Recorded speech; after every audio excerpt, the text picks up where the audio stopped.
baada ya sintofahamu ikiendelea kwenye klabu ya Wekundu wa Msimbazi, hususan pale kwenye eneo la ushambuliaji kati ya mshambuliaji wao Jonathan Soa na Simba Sport Club, ambapo kumekuwa na sintofahamu kubwa sana ikiendelea, lakini Simba Sport Club wameona isiwe tabu, wamevuka mipaka na kwenda kumtafuta namba 9 mwingine ambaye atakuwa mbadala wa Jonathan Soa pale ndani ya Wekundu wa Msimbazi. Je, ni mchezaji gani huyo ambaye anakuja hapa Simba Sport Club, lakini pia historical background yake ni ipi? Yote tunakuletea hapa Tubone Media. Kitu ambacho unatakiwa kufanya ni kukaa nasi mwanzo mpaka mwisho wa hii video, lakini pia wewe kama ni mgeni, wewe kama ni mwanzo unatuangalia, hakikisha umesubscribe na kubonyeza alama ya kengele, kwani haya na mengine mengi utayapata hapa Tubone Media.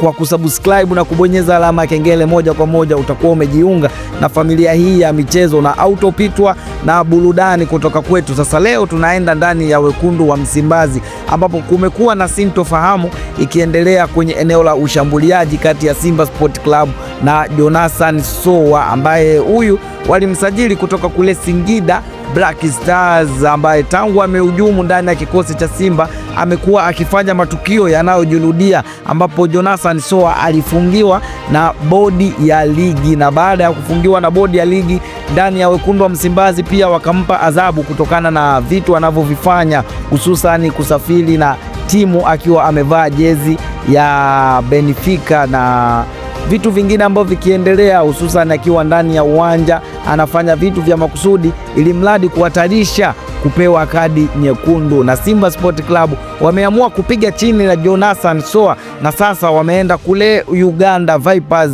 Simba wana mpango wa kumsajili kiungo mshambuliaji wa Vipers na timu ya taifa ya Uganda, na huyu si mwingine bali ni Arafat Usama, na huyu ni raia mwenye miaka 21, na Simba Sport Club wamepanga kufanya hivyo ifikapo majira ya joto kwenye dirisha kubwa, na huyu ndiye ambaye atatumika kama mbadala wa Jonathan Soa, maana ni kiungo mshambuliaji lakini pia ni namba 9 ya magoli. Hii anaweza kucheza kama namba 9.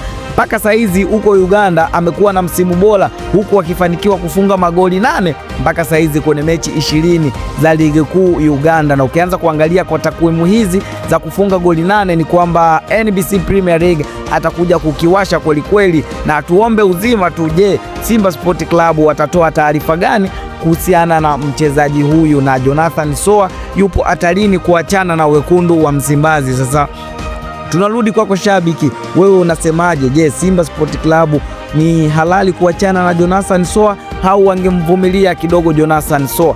Tukutane pia kwenye comment hapo. Lakini je, unazungumziaje kiwango cha huyu mchezaji mpya anayekuja kutoka kule Uganda, timu ya Vipers? Mpaka saizi amefunga goli 8 kwenye michezo 20. Je, unazungumziaje kiwango chake? Atakuja kuperform kweli kwenye NBC Premier League? Lakini pia tukutane pia hapo kwenye comment. Mimi ni Tubone Media, hadi wakati mwingine, keep watching, bye bye.